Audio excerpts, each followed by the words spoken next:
Salam alaikum. Ne vous inquiétez pas, je vais être rapide.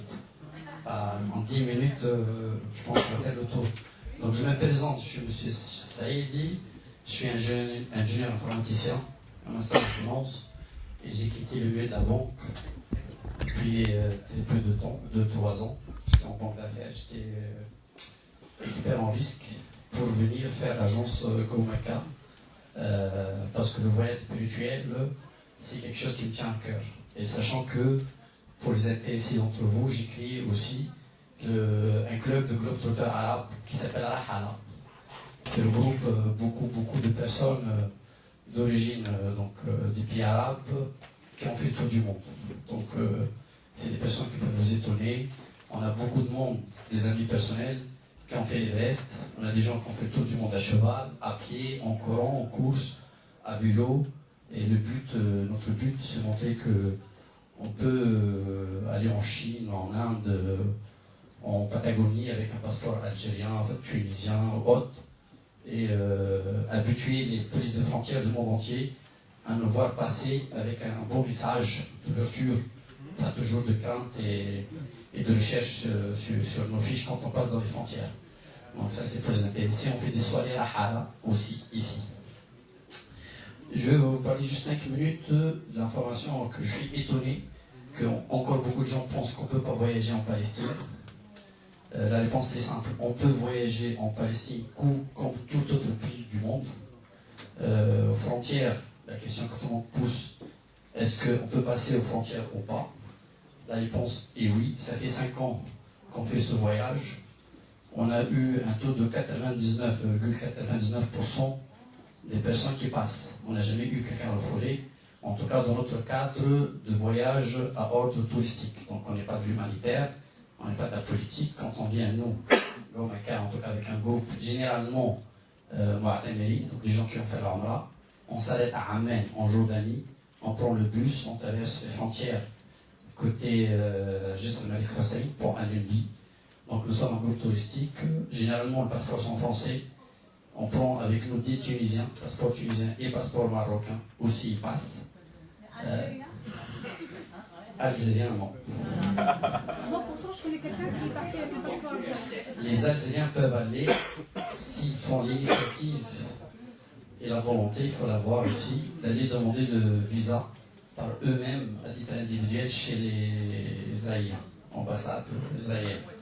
Mais celui qui vient dans un groupe touristique n'a pas besoin de visa. À partir du moment où nous on prouve qu'il y a 10 personnes. 10 personnes, ça fait groupe touristique. Donc la loi, ils n'ont pas le droit de nous empêcher de passer. Donc sachez que tout le monde peut aller. J'ai eu de tous les profils.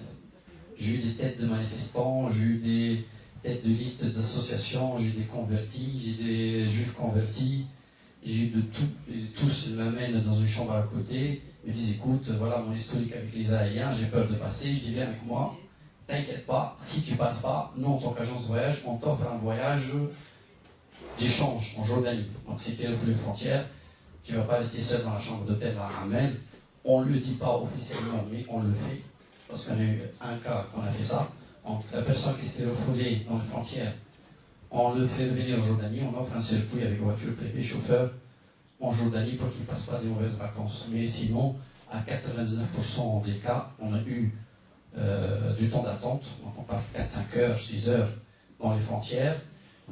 J'ai eu la chance de faire 6 fois les 12 derniers mois à la Palestine, donc je connais bien les questions, je connais bien les têtes, je reconnais le Mossad, je reconnais l'agent secret, je reconnais les faux touristes, je reconnais les faux mendiants, je connais les faux touristes pour l'hôtel. Donc à force d'y aller, je sais qu'ils vont me chercher dans la poche gauche ou droite, qui vont faire dans votre téléphone, vos numéros de téléphone. Donc tout ça, on prépare la veille du passage, le groupe. Donc on fait une petite réunion à l'hôtel, je dis videz vos poches de main, laissez-les dans les poches, videz vos sacs, mettez ça. On sait éviter beaucoup de temps d'attente et je sais c'est quel profil ça va les intéresser, je sais quelles questions on va leur poser. Donc ça se travaille juste la veille tranquillement autour d'un café à l'hôtel en Jordanie et on passe sans aucun problème. La sécurité, pour moi, c'est comme partout. En tout cas, ça reste, attention, nous sommes dans un cadre touristique, donc on ne va pas dans les lieux où il y a des affrontements ou des conflits ou autres. sachant qu'on était présent avec un groupe 2 fois pendant les deux guerres de Gaza. On était sur place, on était à Jérusalem. La dernière guerre de Gaza, il y avait les bombes, même qu'elle avait à Jérusalem. Je regroupais tout le monde comme ça. J'ai dit qui a peur, qui a envie de quitter la Palestine, personne ne voulait quitter.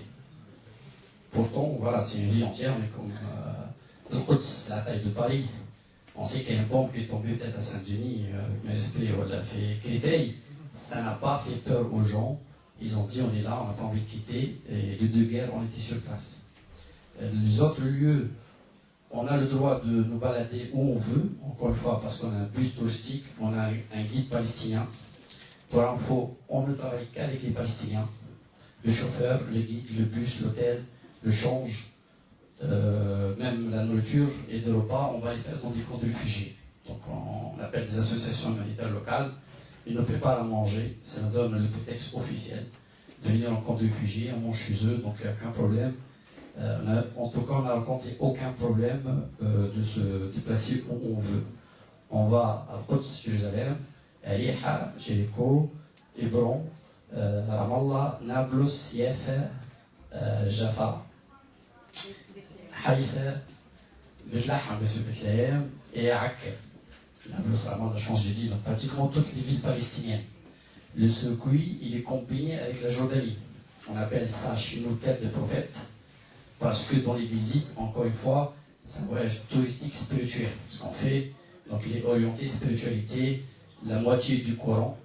Vous connaissez tous le Coran, 50% du Coran parle de Qasas al-Anbiya, donc les histoires de l'Anbiya.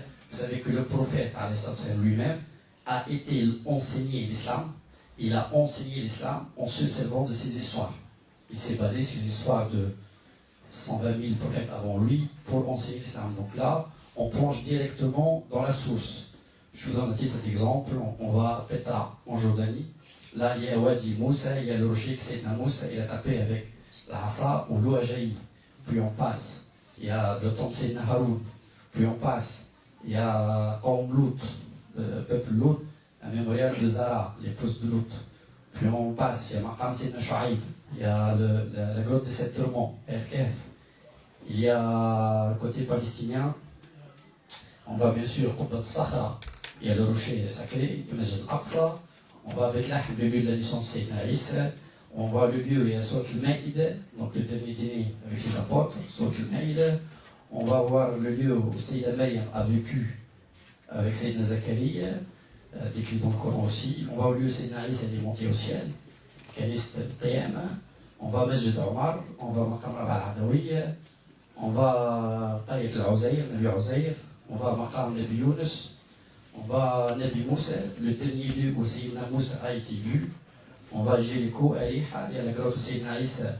Il a vécu la même expérience que Sayyidina Ibrahim, avec le diable, avec la tentation et tout ça. Ça, c'est quelques exemples. Donc, c'est une terre, Shem, donc entre la Jordanie et la Palestine, où tous les prophètes, pratiquement, ils sont passés. Et le voyage, c'est vraiment dans le sens spirituel de visiter et vivre ce que le Coran nous raconte. Pour ça, c'est une équipe de voyage. Deuxième type, on l'appelle le combiné. Combiné Quds avec l'Umrah. Pour la personne qui a envie de faire l'Umrah, il peut s'arrêter pour faire le hadith, la Toshat al-Rihal et le Khayf Message. Donc on s'arrête à Amman, il fait le même programme que les autres, à la différence, dernier jour, on revient à Amman et on prend le vol à Amman midi. Et là, on fait la suite de combiné. Donc vous avez le choix, soit faire Al-Quds, donc la Palestine et Jordanie toute seule, soit faire des combinés en Umrah avec la Palestine. Et je vais répondre à 2 questions. La première question, tout le monde nous dit, beaucoup de monde disent qu'il ne faut pas aller en Palestine parce que c'est un soutien aux Israéliens.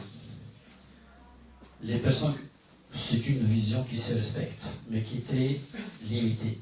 Quand vous allez sur place, quand vous voyez la tête des Israéliens énervée de votre présence, quand vous voyez la tête des Palestiniens hyper contents de votre présence, vous allez comprendre vous êtes de quel côté.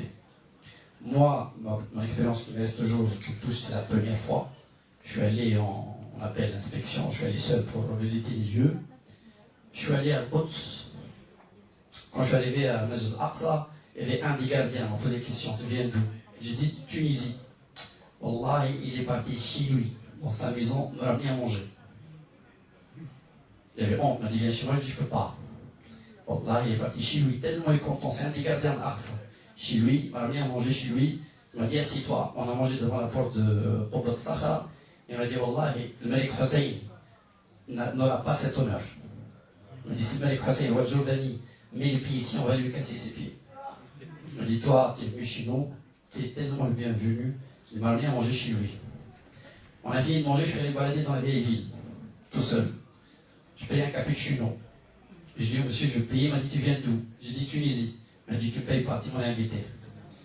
J'ai arrêté de consommer.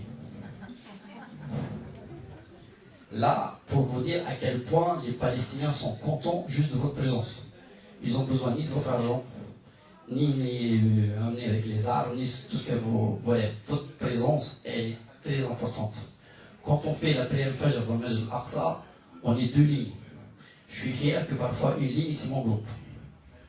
Quand je viens à 83 personnes, mon dernier groupe, je forme 50% des personnes qui font la prière dans le Masjid al-Aqsa. C'est un honneur. Je me dis, si vous venez, et s'il y a 50 lignes dans le Masjid al-Aqsa, les Israéliens n'oseront plus mettre les pieds dans la mosquée. Aujourd'hui, ils entrent parce qu'il n'y a personne, parce que c'est vide, l'espace est libre. Les Palestiniens qui vont prier dans le Masjid al-Aqsa, c'est les gens du quartier en fait, c'est les commerçants, c'est les épiciers, c'est les vieux retraités, ça forme une ligne, 2 lignes. Mais ceux qui peuvent arriver aujourd'hui sont les touristes. Donc la présence des touristes, malheureusement, et je vous le dis en face, les Arabes, on a peur. Le monde arabe, ils ont peur. Les touristes, c'est des Malaisiens, c'est des Turcs, c'est des Indonésiens, c'est de toutes les nationalités. Je suis à l'agence ici, quand je dis à mes clients, faites la Umrah, venez à Quds, je dis non, j'ai des enfants. Ils pensent que Dieu, il peut pas, il va le lâcher ici, mais là-bas, il est en danger.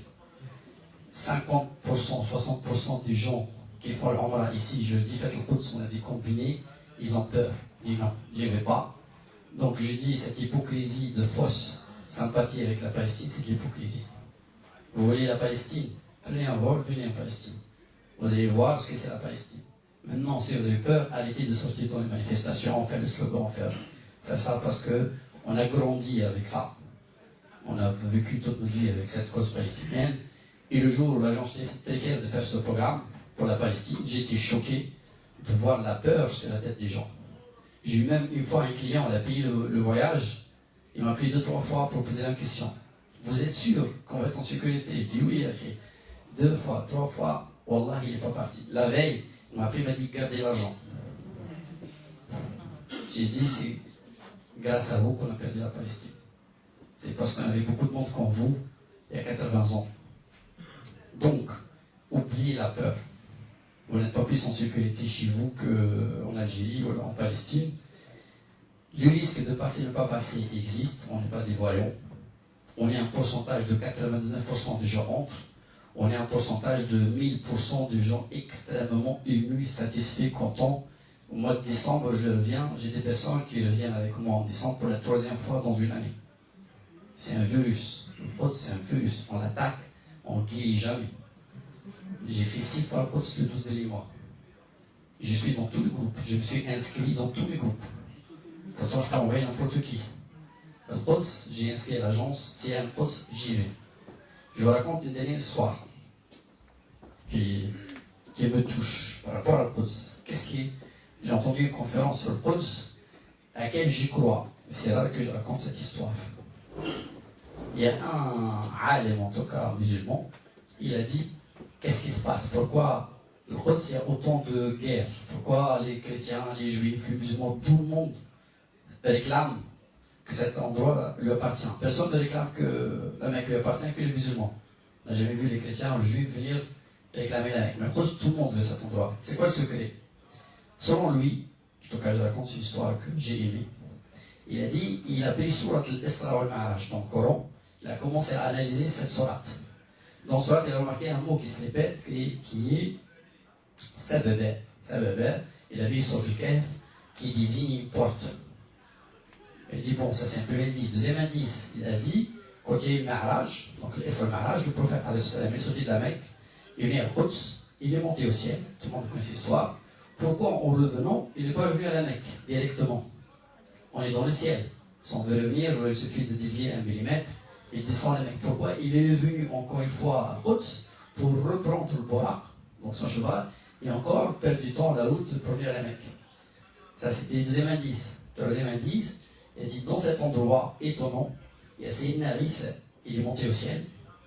Le prophète, il est monté au ciel. Les Anbiya qui sont venus vers l'Isra sont tous descendus là du ciel, puis ils ont remonté au ciel. Donc il y a une histoire de porte pour lui. Quatrième indice, il dit si je prends sur l'Isra, tout le Coran, il ne parle jamais de Quds comme Makan Muqaddas. Toujours il dit Hawlahu, Barakna Hawlahu, Barakna Hawlahu. Donc il nous donne des indices qu'autour de Quds, autour de Al-Aqsa, il y a un lieu béni, sacré. Ce lieu pour lui c'est une porte, c'est un passage. Cinquième indice si vous voulez. Et la si on prend scientifique français, il va rigoler, il dit votre prophète n'est jamais parti au ciel. Parce qu'aujourd'hui avec les calculs, pour sortir de la terre jusqu'au ciel, il faut des centaines de milliers d'années-lumière aller, des centaines d'années-lumière pour revenir. Donc, aller faire ça, même si ça existe, l'ange Gabriel, une nuit aller-retour, c'est impossible. Donc, ce conférencier, il a dit non, s'il y a une porte, il a récupéré tous ces indices, tout devient possible. Donc, il dit autour du Sahara, autour du rocher, au-dessus du rocher, il y a une porte qui amène de ce monde, vers le delà. Et c'est ce que j'ai beaucoup aimé ça parce que je crois qu'on a un sentiment, on n'a nulle part ce sentiment en tout cas. Je vais à la Mecque 50 000 fois à l'année, j'ai fait X Hajj 300 Umrah, j'ai jamais eu le sentiment que j'ai quand je suis à Jérusalem. Ça n'a rien à voir. Donc voilà, je termine juste pour vous dire, si vous voulez voir nos voyages, vous allez sur le site qui est éteint. Vous allez sur gomaka.com, on a deux types de voyages le menu. Au Quds, il y a soit combiné Umrah plus Quds, soit circuit Palestine-Jordanie. Donc pratiquement, on a un départ chaque mois. Décembre, il y a déjà 50 personnes inscrites. Février, je pense qu'il y a déjà 80. Avril, mai, il va y avoir minimum 50. Donc vous êtes dans des groupes, c'est toujours 1 ou 2 bus. Et voilà, vous êtes bienvenus. Barakallahu fikum.